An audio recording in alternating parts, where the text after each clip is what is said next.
All right, ladies and gentlemen, we are back at it again with the greatest book of all time, the Tao Te Ching.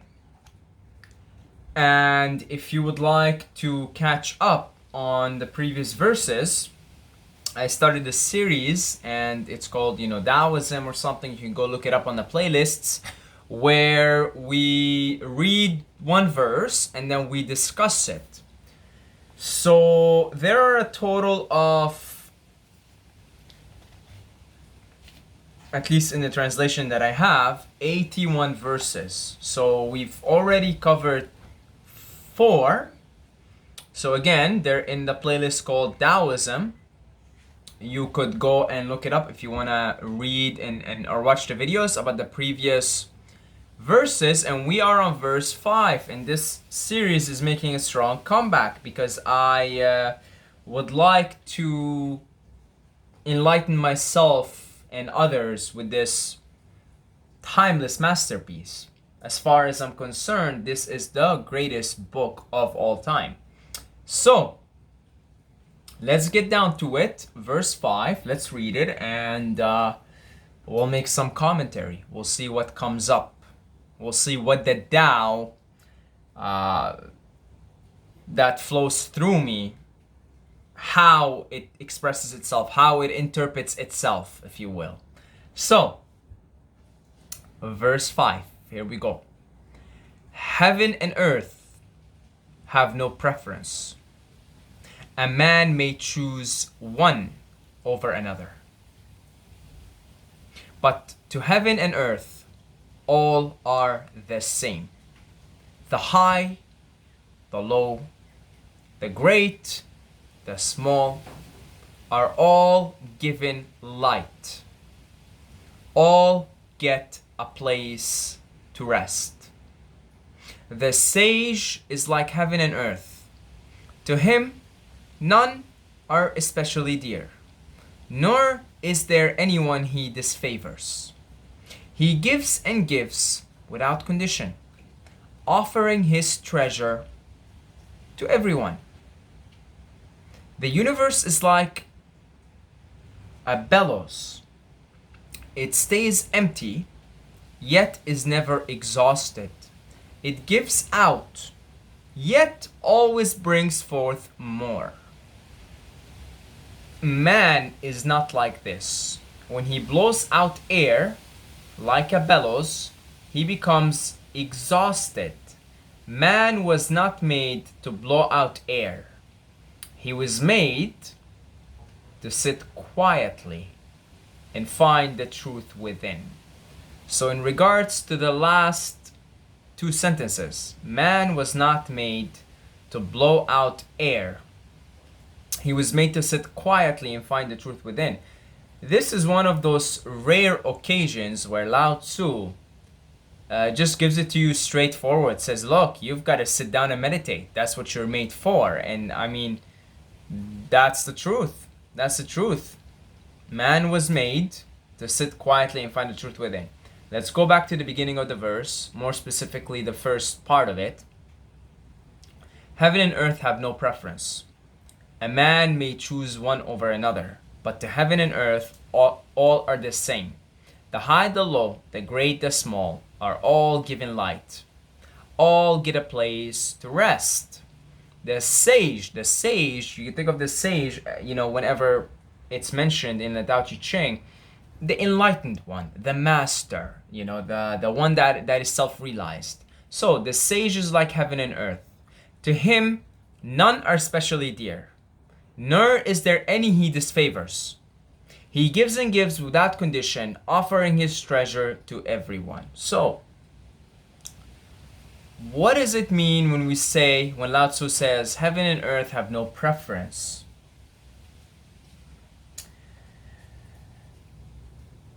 If you observe the world of transience, if you observe what the Hindus call Maya, which is roughly translated to illusion, you will find that the only constant in life the only constant in Maya, the only constant in creation is change. So everything is always changing form. The energy cannot be created nor destroyed. It can only be transferred. It can only be transformed into a different form. So if you cling on, if you attach to one particular aspect of creation, you are inevitably guaranteed, make no mistake about it, going to be unsatisfied. You're going to experience what Buddha calls dukkha, unsatisfactoriness. You're going to be unsatisfied.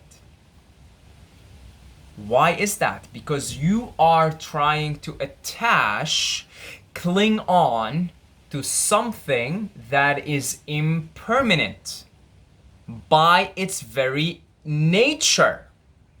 Existence, as we perceive it with our five physical senses, is impermanent. So, if you like the sun, for example, you really like the sun, you love sunny days, and you cling on, you begin to develop an attachment. You say, well, my day is good because it's sunny. Then you wake up one day, like today, for example, because this is an immediate example in my situation because it has been sunny for like 10 days, just bright sunny days.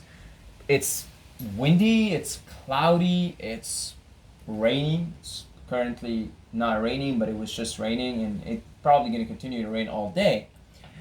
And if I develop an attachment to the sun and I link my well-being, my fulfillment, my contentment, my happiness, my joy with the sun, then I doomed myself, because today I would be living in a state of unsatisfactoriness. So that's what is meant when it's said, a man may choose one over another, but to heaven and earth all are the same. The high, the low, the great, the small are all given light, all get a place to rest. The sage is like heaven and earth, to him none are specially dear, nor is there anyone he disfavors.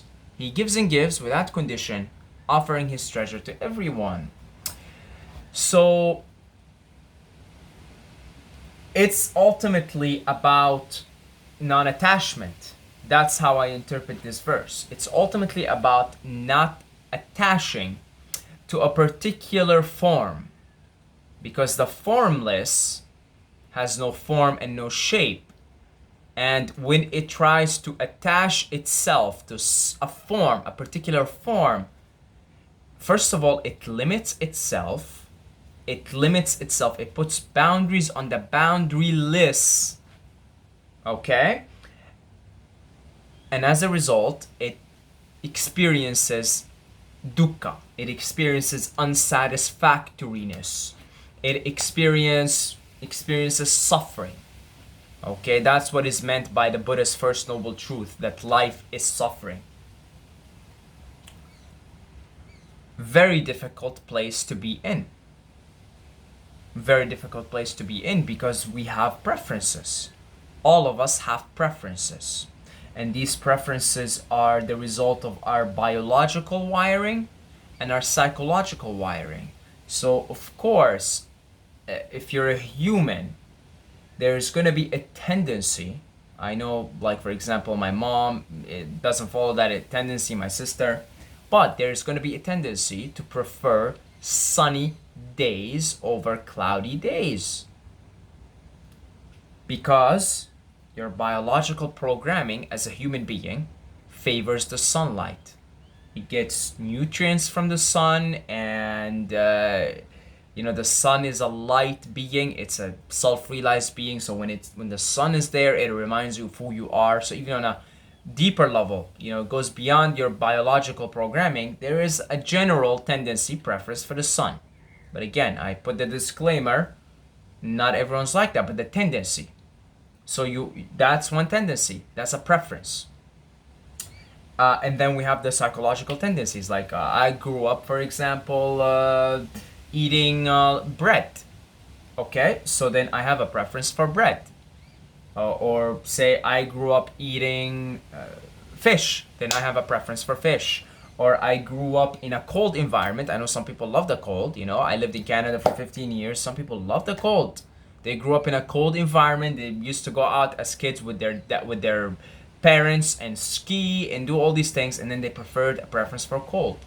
Okay, that became a sort of a psychological preference, part of the personality, part of the adaptation mechanism of this nature package human being.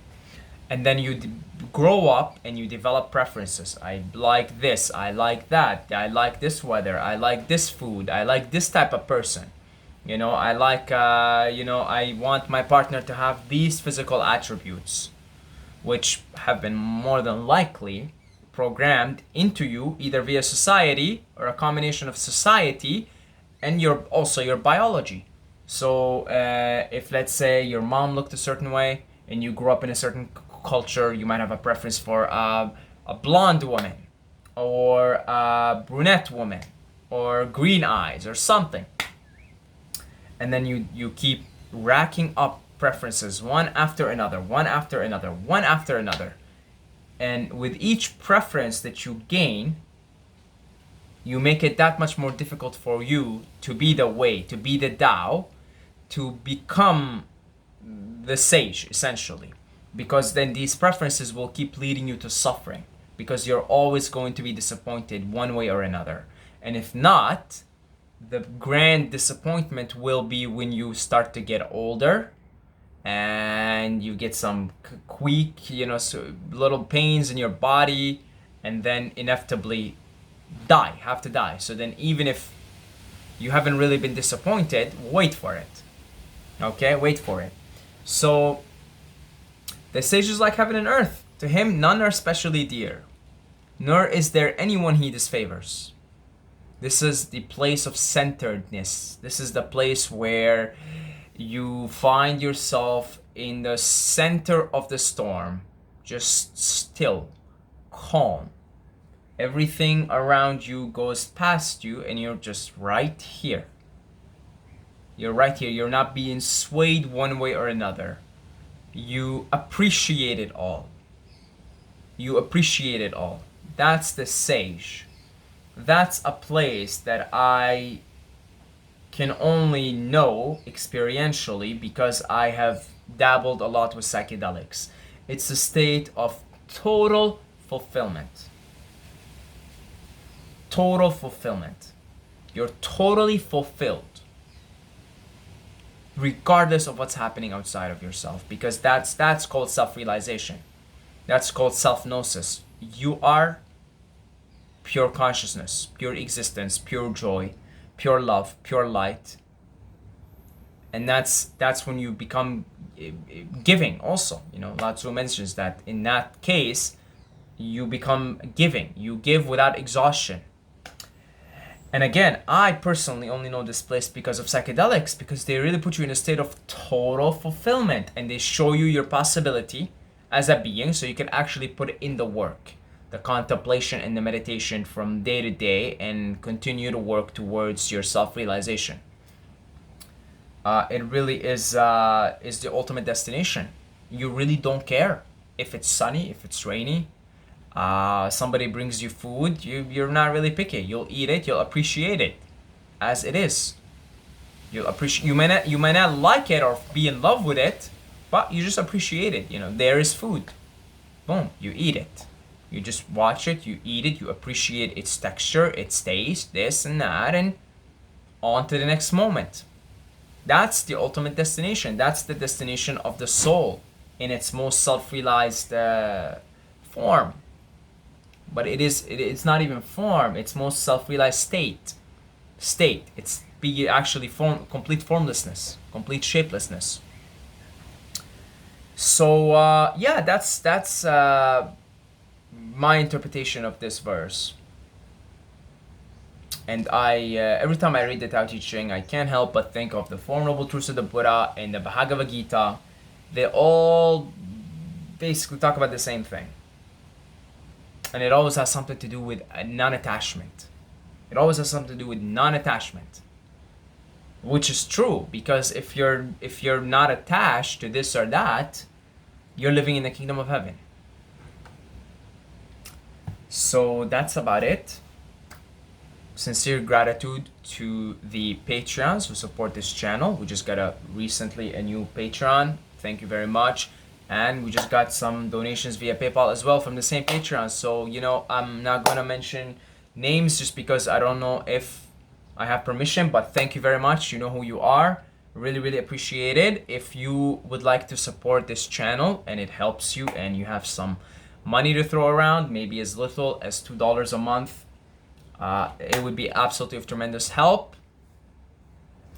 And that's about it. Until next time, may the Tao be with you.